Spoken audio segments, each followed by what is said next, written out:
जय हिंद साथियों, राम राम सभी को। और मैं ऋतिक जाखड़ आपका स्वागत करता हूं आपके अपने चैनल एवन फौजी पे। तो मैं एसएसबी में सिलेक्टेड हूं 2018 से एसएससी जीडी के थ्रू। तो आज हम जो है वो आपका कोर्स करवाने जा रहे हैं। मैथ्स का कोर्स स्टार्ट हो रहा है अपने चैनल पे, और हम रीजनिंग का भी आपको करवाएंगे। तो आप लोगों पे भरोसा रखिए, आपके मैथ और रीजनिंग के जो 80 में से 80 नंबर है वो लाने की गारंटी हमारी है, क्योंकि इसमें ज़्यादा कोई चैप्टर नहीं है। और आज हमने मेंसुरेशन स्टार्ट करने का डिसाइड किया है, क्योंकि एडवांस मैथ का जो है वो आपका एक ही टॉपिक है। तो हम पहले इसको क्लियर करते हैं, उसके बाद हम अर्थमेटिक पे जाएंगे। और आप लोगों को मैं एक बात बताना चाहता हूँ, जब तक क्लास चलती है आप लोग सिर्फ क्लास देखे, कोई नोट्स वोट्स मत बनाना। हम नोट्स जो है वो हमारे टेलीग्राम चैनल एवन फौजी करंट अफेयर्स पे डाल देंगे, आप वहाँ से जाके ले सकते हो। लिंक आपको डिस्क्रिप्शन में मिल जाएगा। और साथ में आप एक चीज़ जरूर करना, एक जो है वो solved paper, chapter wise solved paper जरूर खरीद लेना, ताकि हम जो भी पढ़ाएं वो आप उसमें से सोल्व करके देखना। अगर हमारे सारे क्वेश्चन उससे हल हो रहे हैं तभी आप हमारी क्लास लेना। हम आपको एक एक चीज़ क्लियर करेंगे, एकदम बेसिक से स्टार्ट करेंगे। और एक महीने के अंदर आपको पूरा कोर्स एकदम कंप्लीट, मतलब मैथ्स का जो है वो 40 में से 40 और रीजनिंग में 40 में से 40 नंबर कवर कराने की जिम्मेदारी हमारी है। ओके, तो चलिए फिर वीडियो को स्टार्ट करते हैं। जैसे आप मेंसुरेशन क्षेत्रमिति से आप जान गए होगी, इसमें क्षेत्रफल और परिमाप और आयतन, जो 3D वालों का आयतन होता है वो सब आपको करवाया जाएगा। ये आप जानते हो, त्रिभुज, वृत्त और आयत। तो चलिए फिर स्टार्ट करते हैं। तो देखो, मैंने इस चैप्टर में है ना, मेंसुरेशन जो चैप्टर है ना आपका, इस चैप्टर में आपको 2 क्वेश्चन पूछे जाते हैं। हर एसएससी जीडी के हर पेपर में, मैंने सारे पेपर एनालिसिस किए हैं, तो हर पेपर में 2 क्वेश्चन कम से कम पूछे जाते हैं।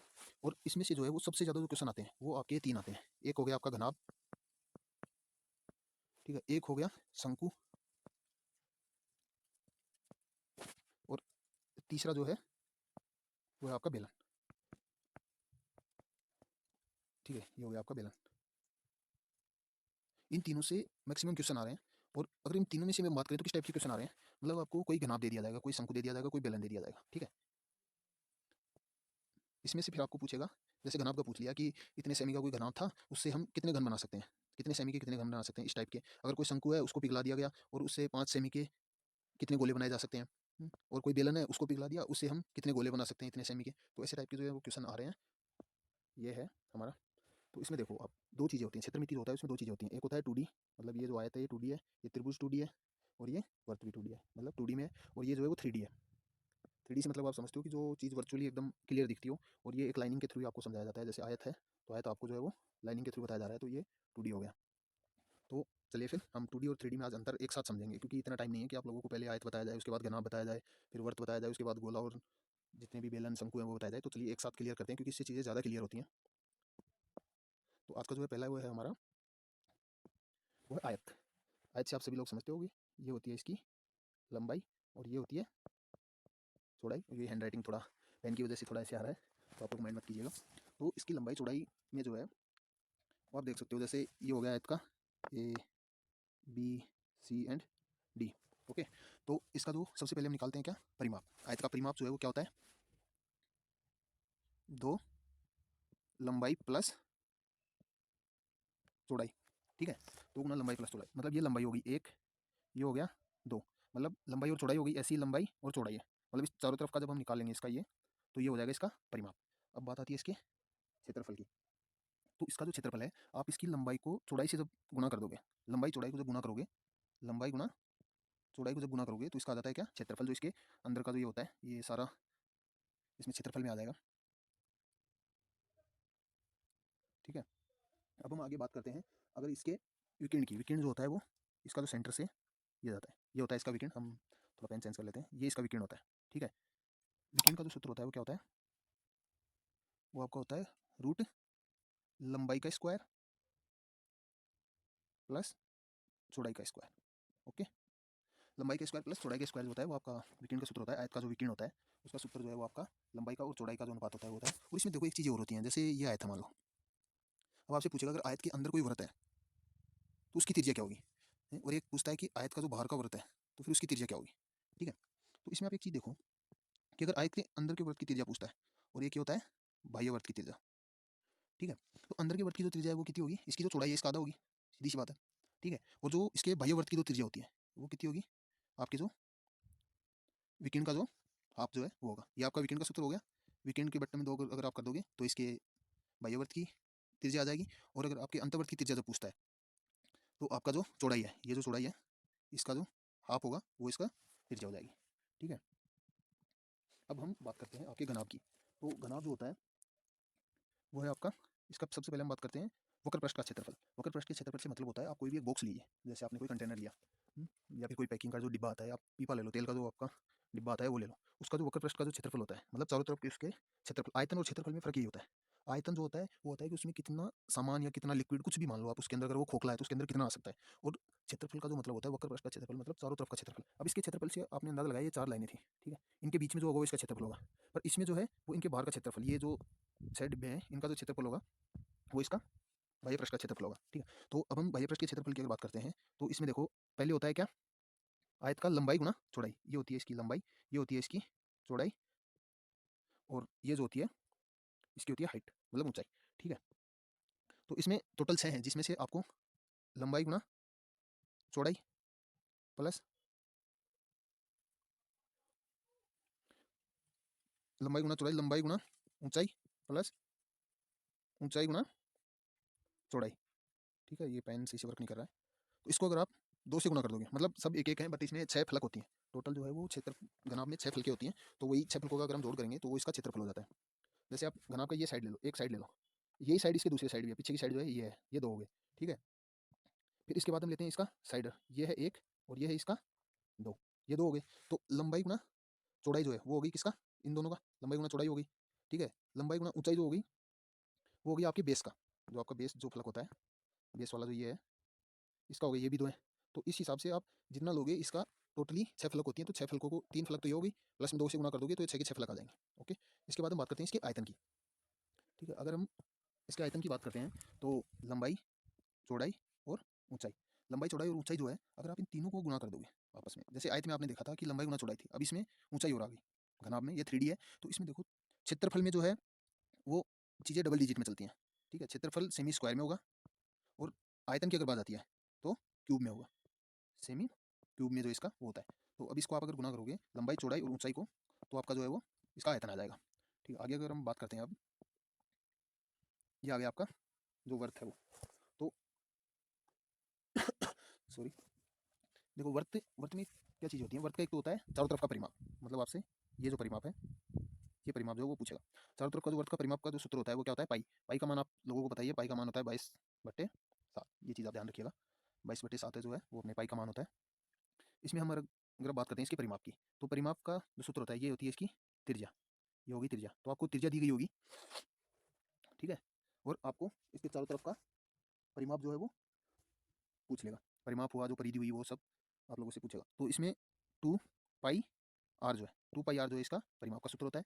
परिमाप में आप लोगों को 2πr, या फिर आप कर सकते हो पाई और डी मतलब इसका जो व्यास हो गया, ठीक है? ये व्यास जो होता है, व्यास को अगर आप पाई से गुणा कर दोगे तो इसका चारों तरफ का परिधि आ जाएगा।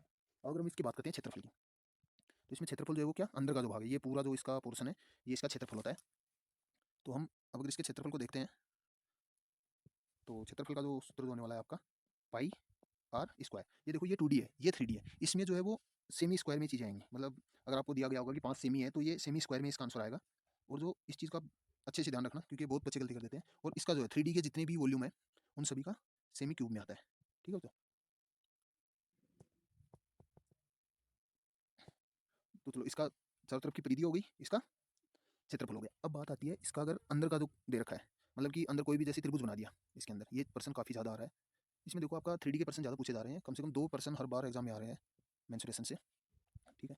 तो अब इसका अगर अंदर कोई भी जैसे त्रिभुज बना दिया, मतलब कोई भी ट्रायंगल बना दिया, कोई भी आपको जो कोण दे दिया कि इसका क्षेत्रफल कितना होता है, तो जितना डिग्री का कोण दिया गया है उसको 360 से आप भाग दे दो, 360 से अगर भाग दे देते हो उसके बाद इसके क्षेत्रफल को गुना कर दो, वो आपका आंसर आ जाएगा, ठीक है? इसके बाद हम बात करते हैं आपके गोले की। तो गोले में भी वही सेम चीज़ होती है। गोले का देखो जैसे ये आपको त्रिज्या दे देगा, ये गोले की त्रिज्या है, तो इसका आयतन ज्ञात करो। तो आयतन जो है वो गोले का होता है 4/3 पाई आर क्यूब, ये हमेशा क्यूब में आएगा। जो है आपका कोई भी 3D की डिज़ाइन हो, वो आपका कोयला हो चाहे वो घनाभ हो, वो क्यूब में आते हैं, और इनका जो क्षेत्रफल आता है वो आता है स्क्वायर में।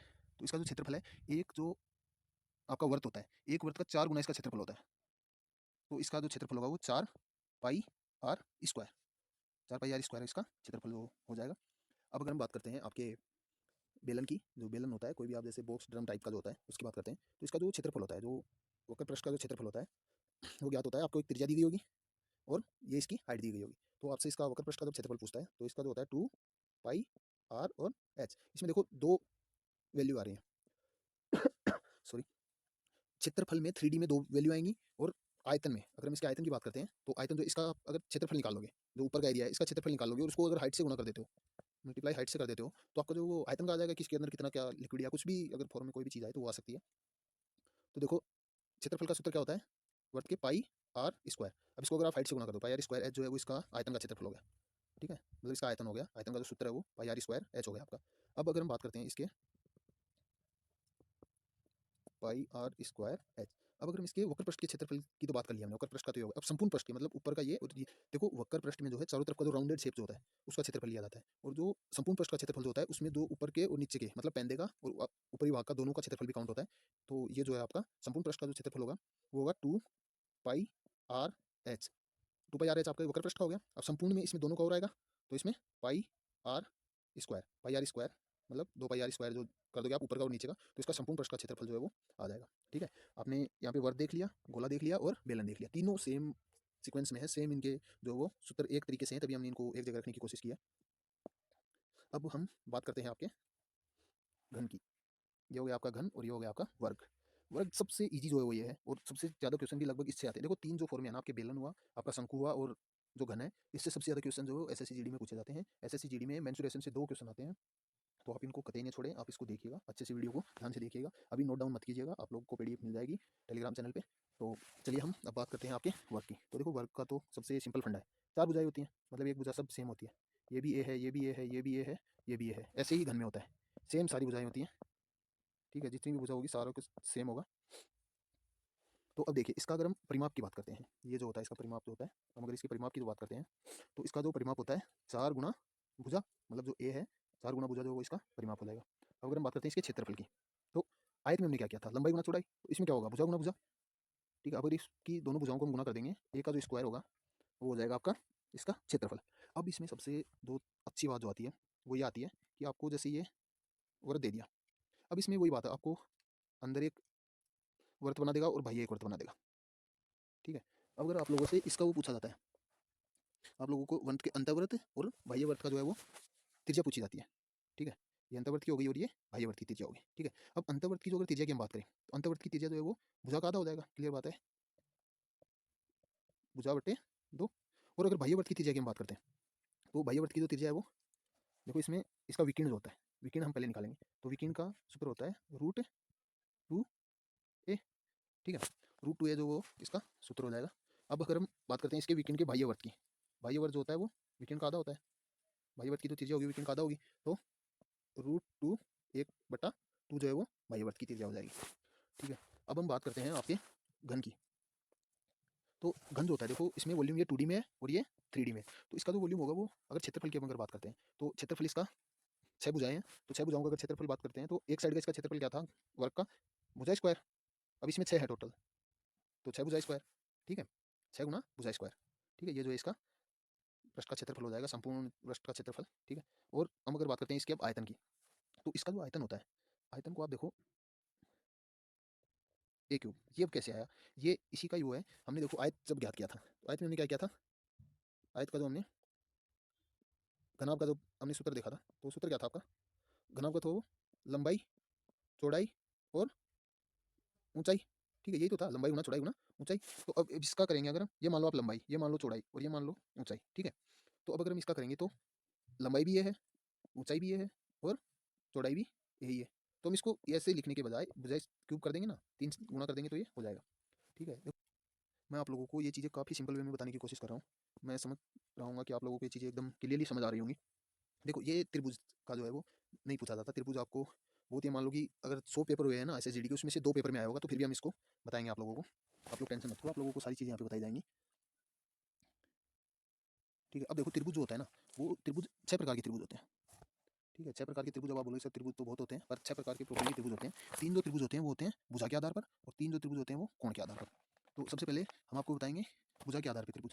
तो भुजा के आधार पर आपके होते हैं वो समबाहु, समबाहु त्रिभुज मतलब उसकी सभी भुजाएं समान होंगी। विषमबाहु त्रिभुज मतलब उसकी सभी भुजाएं डिफरेंट होंगी। ठीक है, और समकोण त्रिभुज, है ना, समकोण त्रिभुज तो आपके कोण में आ गया, ये 3 जो है वो कोण के होते हैं। तो ये हो गया समबाहु, ये भी समबाहु और ये एक समद्विबाहु, मतलब इसकी 2 भुजाएं समान होंगी, एक भुजा अलग होगी। हम बात करते हैं एक अब कोण के आधार पर, ये हो गया आपका समकोण त्रिभुज। ये हो गया अधिक कोण त्रिभुज और ये हो गया आपका न्यून कोण त्रिभुज। ठीक है, ये आपके टोटल 6 प्रकार के जो है वो त्रिभुज होते हैं। तो हम सबसे पहले आपका बात करते हैं समकोण त्रिभुज की। ये है आपका जो समकोण त्रिभुज है। ठीक है, समकोण त्रिभुज का जो आपका जो सूत्र होता है ना, अगर आप इसको देखोगे, आपसे तीनों भुजाएं दी हैं, है ना, ये 3 भुजाएं जो है वो आप लोगों को दी गई होंगी इसमें। तो इसमें जो ये होता है वो होता है लंब, आधार और ये आपका कर्ण हो गया। ठीक है, अब आप लोगों से इसमें पूछा जाता है कि आपका जो लंब है, अगर लंब ज्ञात करने के लिए पूछा जाए, वैसे ये पूछा नहीं जाता है, आप लोग इसको छोड़ सकते हो, स्किप कर सकते हो त्रिभुज को, क्योंकि ये काफ़ी डीपली भी पड़ेगा और आप लोगों को ज़्यादा पूछा भी नहीं जाता है। आप S S C G D के लिए त्रिभुज को छोड़ सकते हो, त्रिभुज का पूरा जो चैप्टर है पूरा आप इसको स्किप कर सकते हो, ये कोई इसकी ज़्यादा वैल्यू नहीं है। हम आगे शंकु में बढ़ते हैं, फालतू का हमारे पास टाइम नहीं है, हम टाइम खराब नहीं करते हैं, हम शंकु की तरफ बढ़ते हैं। अब आगे आपका जो नेक्स्ट है वो शंकु। और चलो अब हम आपको दिखाते हैं, आपका शंकु के बारे में बताते हैं। तो आपका जो शंकु है, ये देखो शंकु आपको त्रिभुज जैसा नहीं लग रहा है? ये जैसे आप लोग सोच रहे होगे कि ये तो एकदम त्रिभुज के जैसा ही है। ये है आपका शंकु। ठीक है, इससे काफ़ी ज़्यादा क्वेश्चन आते हैं, इससे और बेलन से। बेलन जो मैंने आपको भी बताया था, ये जो आपका बेलन था, इससे। और आपका जो घनाभ था, घनाभ आयत का जो 3D पैटर्न था, उससे आप लोगों को काफ़ी ज़्यादा क्वेश्चन पूछे जाते हैं। तो शंकु का सबसे पहले आता है आपका हाइट। ठीक है, हाइट मतलब ये होगी तिर्यक ऊंचाई। तिर्यक ऊंचाई होगी आपकी ये, और एक दिया जाता है आपको इसकी त्रिज्या, मतलब नीचे तो वर्ती होता है, तो वर्ती की जो त्रिज्या है वो दी जाती है। ठीक है, अब आप लोगों से इसमें जो पूछा जाता है, एक तो आयतन पूछा जाता है, मतलब इसके अंदर जो सोल्ड मटेरियल है, लिक्विड मटेरियल जो भी आप इसके अंदर डालोगे, तो वो कितना क्या होता है, वो होता है इसका आयतन। तो आयतन का जो सूत्र, वो देखो, ये जो है वो अगर आप इसको ऐसे कर दोगे तो ये क्या हो जाएगा, बेलन हो जाएगा। अगर आप शंकु को दो शंकु और लगा दो, चलो इसके, अगर आप इसके दो शंकु और लगा देते हो तो ये क्या हो जाता है, बेलन हो जाता है। तो बेलन का सूत्र क्या होता है, अगर हम बेलन के आयतन पाई आर स्क्वायर एच। ठीक है, तो अब इसके अगर 3 बेलन लगाते हैं तब ये जाके 3 शंकु लगाते हैं, सॉरी 3 शंकु लगाते हैं तब जाके एक बेलन बनता है। तो अब अगर हम इसके 2 बेलन हटा देंगे, 2 बेलन हटाने का मतलब है कि एक बेलन एक शंकु का ही, सॉरी अगर हम इसके 2 शंकु हटा देते हैं तो एक शंकु ये बचेगा। एक शंकु अगर ये बचता है तो इसमें से 1/3 जो बेलन है उसका 1/3 शंकु होता है। ये चीज़ आप ध्यान रखो, तो बेलन का सूत्र याद रखो, उसके 1/3 जो है वो शंकु के आयतन का सूत्र होता है। अब अगर हम इसकी बात करते हैं संपूर्ण पृष्ठ के क्षेत्रफल की, देखो ज़्यादातर जो है इसका वॉल्यूम ही पूछा जाता है, आयतन जो होता है वही पूछा जाता है, आप लोगों से इसका क्षेत्रफल नहीं पूछा जाएगा। फिर भी मैं आप लोगों को बता देता हूँ, आप लोग थोड़ा इस चीज़ को ध्यान रखिएगा। ठीक है, अब जो इसका संपूर्ण पृष्ठ का जो क्षेत्रफल होता है, मतलब इसमें ये चारों तरफ का भी आ गया और प्लस में जो है वो नीचे का भी आ गया, ये जो आपका वर्त है। तो देखो इसमें पाई आर जो है इसकी त्रिज्या हो गई एल। ठीक है, पाई आर एल जो है वो इसके ऊपरी पृष्ठ का क्षेत्रफल आ गया, मतलब इसमें वर्त काउंट नहीं है। ठीक है, और अगर हम इसके संपूर्ण पृष्ठ के क्षेत्रफल की बात करते हैं, मतलब इसमें वर्त भी काउंट हो, तो वर्त के क्षेत्रफल का सूत्र आप लोगों को पता ही है क्या है, pi r square. Pi r square जो है इसके वर्त के संपूर्ण पृष्ठ के क्षेत्रफल हो जाता है पाई आर स्क्वायर। मतलब पाई आर एल तो जो है वो हो गया आपके इस पार्ट का, ये जो पार्ट है इस पार्ट का क्षेत्रफल। मतलब आप कोई भी शंकु टाइप का कुछ भी ले लो, उसका जो क्षेत्रफल है ऊपर का पाई आर एल हो गया। और अगर संपूर्ण पृष्ठ की बात करते हैं, ये पाई आर स्क्वायर जो है वो इसके नीचे जो वर्त बना हुआ है, जो स्टैंडिंग पोजीशन में जो है जिसके ऊपर ये खड़ा हुआ है, इसका हुआ है। तो दोनों को अगर हम काउंट करते हैं तो संपूर्ण पृष्ठ का क्षेत्रफल जो है आपका आ जाएगा। आगे हम बात करते हैं इसकी त्रियक ऊंचाई की। अब आप बोलोगे सर ये त्रियक ऊंचाई कैसे निकाल सकते हैं, इसकी त्रियक ऊंचाई जो होती है वो ये होती है, ये एल जो है ये इसकी त्रियक ऊंचाई होती है, ये वाली। ठीक है, शंकु की त्रियक ऊंचाई का अगर हम क्षेत्रफल की बात करते हैं तो देखो एच का स्क्वायर, ये हाइट है और ये त्रिज्या है, ये त्रिभुज बन गया पूरा। ये देखो एकदम पैटर्न, तो हम कलर चेंज करते हैं थोड़ा आप लोगों को ताकि पता चले। ये देखो ये त्रिभुज का ट्रायंगल नहीं बन रहा, एकदम त्रिभुज बन रहा है। ठीक है, तो अगर हम त्रिभुज का लंब निकालते हैं, कर्ण निकालते हैं, अगर हम त्रिभुज का कर्ण निकालते हैं तो कैसे निकालते हैं, लंब का स्क्वायर प्लस आधार का स्क्वायर। तो ऐसा ही इसमें हाइट का स्क्वायर प्लस त्रिज्या जो दे रखी है नीचे, त्रिज्या का स्क्वायर। ठीक है, इसका रूट, ये आ जाएगा इसका त्रियक ऊंचाई। ओके, अब अगर हम बात करते हैं आपके चतुर्भुज की, देखो चतुर्भुज का ये एकदम सिंपल ही है, बहुत सिंपल है चतुर्भुज। इसमें आप लोगों को एक तो दिया जाता है क्या, आधार। ठीक है, और एक दी जाती है आपको इसकी ऊंचाई, ये दी जाएगी। ठीक है, आधार और ऊंचाई दिया जाता है। तो अगर आप इसके क्षेत्रफल निकालोगे तो इसके आधार को और ऊंचाई को अगर आप गुना कर दोगे तो वो इसका क्षेत्रफल आ जाएगा। ठीक है, ये ऊंचाई दी जाती है, ये इसकी ऊंचाई नहीं है, ये इसकी एक भुजा है, ये ऊंचाई ये है, प्रॉपर जो ऊंचाई होती है वो ये होती है इसकी। है ना? अब अगर हम बात करते हैं इसके, एक आपको दिया जाएगा ये, मतलब आप इसको भी मान के चलो, सॉरी ये थोड़ा गलत हो गया, इसको प्रॉपर बनाने की कोशिश करते हैं, थोड़ा थोड़ा बहुत भी बन जाए। ठीक है, ये मान लो आप, ये है आपका समचतुर्भुज। ठीक है, समचतुर्भुज मतलब इसकी सारी भुजाएं जो वो समान है, ये भुजा भी ए है, ये भी ए है, ये भी ए है और ये भी ए है। ठीक है, सारी भुजाएं जो इसकी वो समान है। अब इसका विकीर्ण, विकीर्ण होते हैं ये, कोई भी चतुर्भुज का जो है विकीर्ण उसकी दोनों भुजाओं को, दोनों कोनों को जो मिलाता है वो इसका विकीर्ण होता है। तो हम इसका क्षेत्रफल अगर निकालते हैं तो क्षेत्रफल के इसके दो होते हैं। ठीक है, एक तो आधार की ऊंचाई, ठीक है, आधार, ये आधार हो गया इसका और ये ऊंचाई होगी। तो आधार गुना ऊंचाई मतलब ए गुना ए, ठीक है। अब और एक और सूत्र आता है इसका विकीर्ण। अगर दोनों विकीर्णों को हम आपस में गुना कर देते हैं, दोनों विकीर्ण हो गए, पहला विकीर्ण गुना दूसरा विकीर्ण, इसको आपको संख्या दी गई होगी, आपको ये चीज़ें निकालनी नहीं पड़ेंगी इसमें, ये आपको दी गई होंगी पहले से। इसका क्षेत्रफल आप लोगों को पूछेगा, तो इसमें जो दोनों विकीर्णों को अगर आपस में गुना कर देते हो तब इसका क्षेत्रफल आ जाएगा, और एक अगर इसकी आधार को और ऊंचाई को गुना कर देते हो तब इसका वो सूत्र आ जाएगा, ठीक है। और इसका परिमाप जो है वो आप लोगों को पता ही है, 4 गुना भुजा, चारों हैं तो 4 गुना भुजा। तो आई होप आप लोगों को ये वीडियो पसंद आया होगा। लास्ट ईयर के जितने भी क्वेश्चन आए हुए हैं वो सारे क्वेश्चन हम आपको नेक्स्ट जो वीडियो में करवाएंगे, तो वीडियो में एंड तक जरूर बने रहिएगा और वीडियो को शेयर कीजिए अपने दोस्तों के साथ। हम आपको एकदम बेसिक से लेके एकदम एडवांस तक लेके जाएंगे। इसमें टोटल जो है आपके वो 12 टॉपिक हैं, मैथ्स के जो है वो टोटल 12 टॉपिक हैं, और 12 के 12 टॉपिक हम आपको क्लियर करवाएंगे 1 महीने के अंदर अंदर। और एकदम ऐसे कि आप लोग बस एक जो है वो बुक ले लो, कोई भी बुक ले लो जिसमें आपको क्वेश्चन सोल्व कर सको, क्वेश्चन क्वेश्चन हो उसमें, चाहे थ्योरी ना हो। हम आपको क्वेश्चन सारे यहाँ पे करवाएंगे, आप लोग वो क्वेश्चन करके देखिएगा। अगर आप लोगों को अच्छा लगे तो हमारी वीडियो और देखिएगा, वरना चैनल को अनसब्सक्राइब कर देना। और जो बंदा हमारे साथ जुड़ेगा हम उसको श्योर गारंटी देते हैं कि 80 में से 80 नंबर उसके श्योर आएंगे। और अगर हमारे पढ़ाए हुआ एक भी क्वेश्चन नहीं आता है ना, तो आप लोग हमको बताइएगा। तो चलिए फिर मिलते हैं अगली वीडियो में, वीडियो को शेयर कीजिएगा, और ये पीडीएफ जो है वो आपको टेलीग्राम चैनल एवं फौजी करंट अफेयर्स पे मिल जाएगी। तो चलिए फिर मिलते हैं अगली वीडियो में, तब तक के लिए जय हिंद, जय भारत।